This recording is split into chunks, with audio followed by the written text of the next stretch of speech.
Hey friend, welcome back to my YouTube channel. My name is Ann Lazinski and I am a tech and automation specialist and mentor to virtual assistants, and I am so excited today to talk to you about the 5 marketing mistakes that I see system pros often make and how to avoid those mistakes.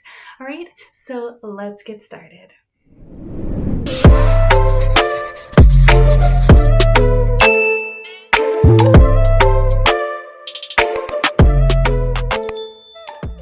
So I want to break today's video down kind of into 5 different sections so that we can go ahead and kind of digest these 5 different mistakes that people tend to make and how we can actually go about correcting these mistakes, or what to do instead rather. So I'm going to list them out as I go along and then just kind of expound upon them a little bit and tell you what they are and how you can actually do some things in your business to make sure that you are not making these mistakes. So when we are talking about marketing, the very first thing that everybody talks about is ideal clients. So this is number one. The number one mistake that I see people make is not having a clearly defined ideal client in your business.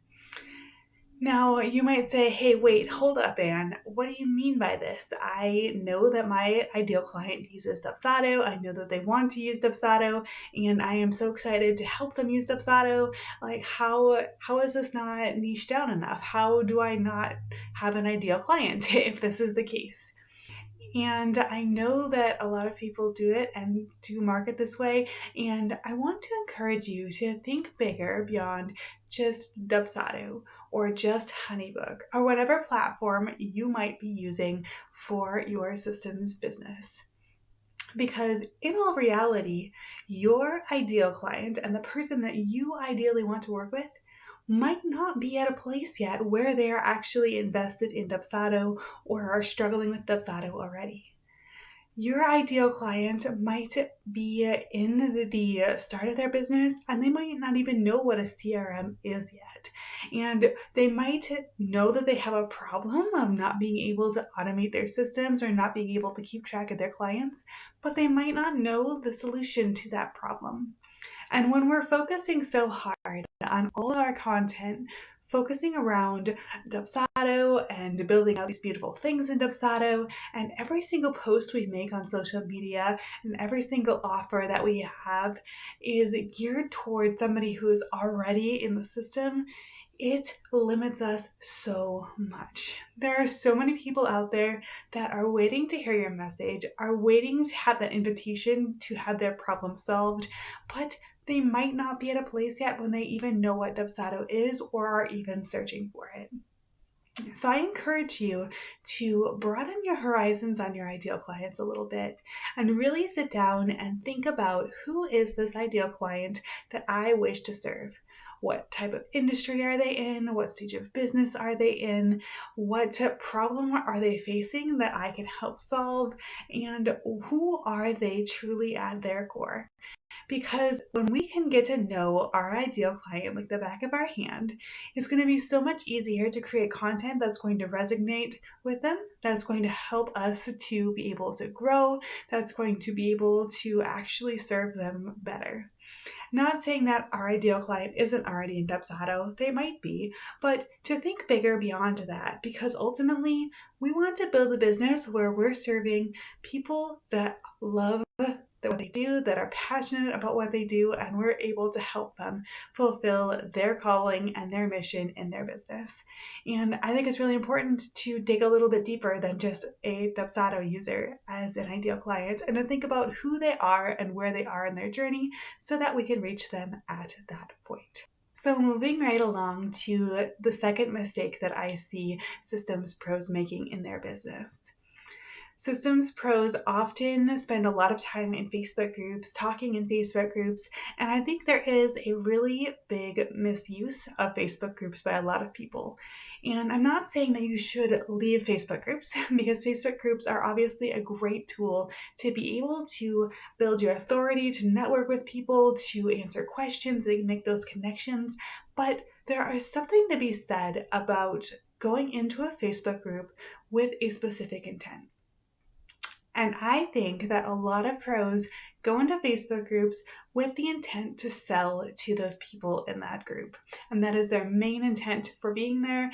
That is their main intent to be able to get sales, to be able to actually have people hop on a strategy session with them, or even hop on a full-on Dubsado build-out or Honeybook build-out with them. And there's a lot of people who try to skirt the line a little bit when it comes to promoting their services. And you can tell the people that are just in there just to promote their services, just to drop their links. And it's really hard to watch people do this because you know that they are just trying to find those clients. And if you are in your Facebook groups just to drop your link, I want to encourage you to stop because we need to do better. We need to engage with people and connect with people on a human level because ultimately people don't want to be sold to. And if our marketing strategy is entirely going into Facebook groups and dropping our link or dropping a link to a blog post in hopes that they'll find our website, go to our contact page and contact us, this is not a very sustainable marketing strategy. So what I encourage you to do instead is to find one or two Facebook groups that have your ideal client in it that you can really truly go in and serve well. So I know people in the past have said, join as many Facebook groups as you can, drop your link wherever you can, wherever it is asked for, wherever you are able to actually answer a question and by working with somebody. And that might have worked in the past, but now with all of the no promo rules and everybody doing it, it's really hard to stand out that way. But one way you can stand out is to go into the Facebook groups intentionally, go in with a purpose to go in and serve people, not sell to them, make those connections, engage with people. People will start to see your name so that in the case where something comes up where they have the opportunity to work with you, they'll already know your face, they'll already know your name, they'll already know, like, and trust you because you've offered so much value, and they'll want to work with you that way.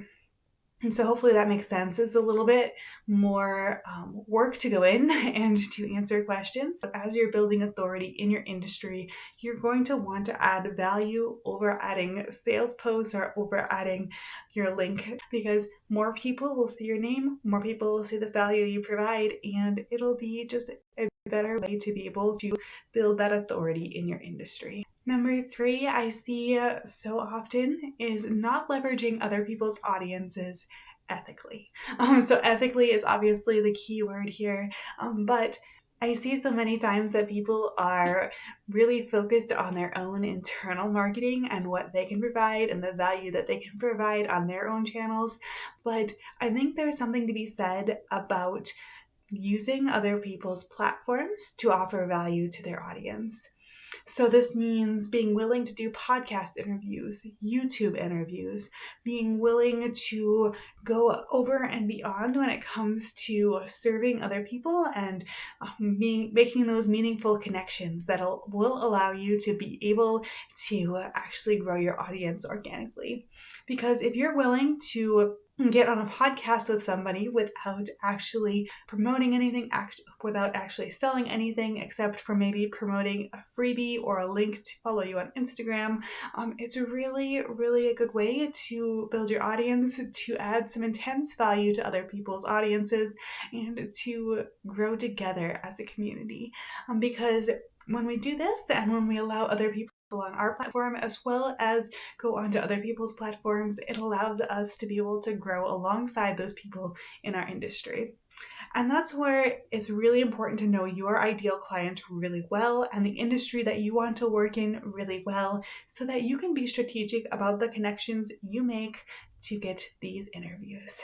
Okay, so that is number 3. Number 4 kind of goes back to the Facebook groups, but number 4 is a little bit different, and that is only posting a sales post.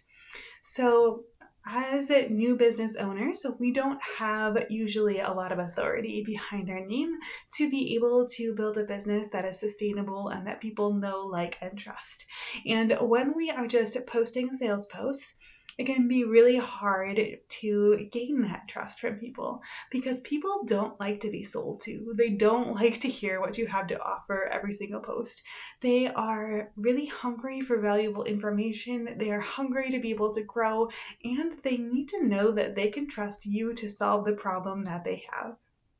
By taking some time to post some valuable posts with information about how we can help them solve their problems by walking them through different steps or helping them to actually decide on a CRM or whatever it might be in our valuable posts, it's going to be so much more helpful than actually posting sales posts all the time. And then when you do launch and you are in a season where you are looking for new clients, posting those posts to be able to actually bring people on as clients is going to be a no-brainer for a lot of people because they've been building up that trust with you. They know that you have value to provide them, and they are ready and willing to hand over their wallets. And last but certainly not least, number 5 is putting all of your eggs in one basket. So what do I mean by this? If you are focusing all of your efforts and all of your marketing efforts and everything you talk about into one platform, it can actually hurt you a lot.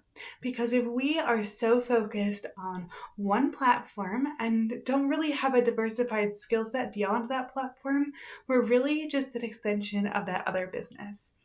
And should that other business close or do something that we don't agree with, we are kind of at a loss for what to do with our business.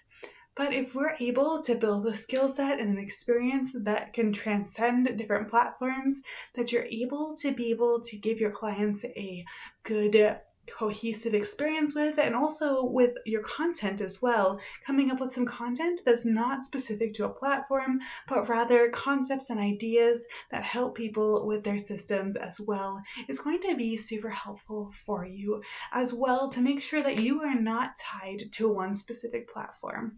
Because again, once we are tied to a specific platform, it can be really hard if, for whatever reason, we need to leave, right?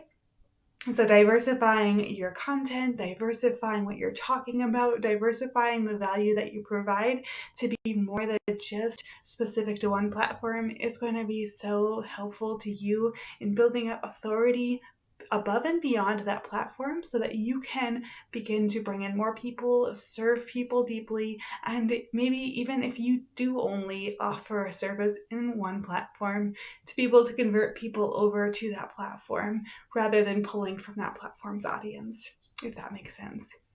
So hopefully this was helpful for you guys. If you have any questions, let me know in the comments down below. I'm always happy to help. If you are new here, I encourage you to hit the subscribe button if you liked this video. Stick around. I would love to see you in my next video, and I can't wait until next week where we will meet again and I will share some more tips to help you grow your business. So until then, we will talk to you later.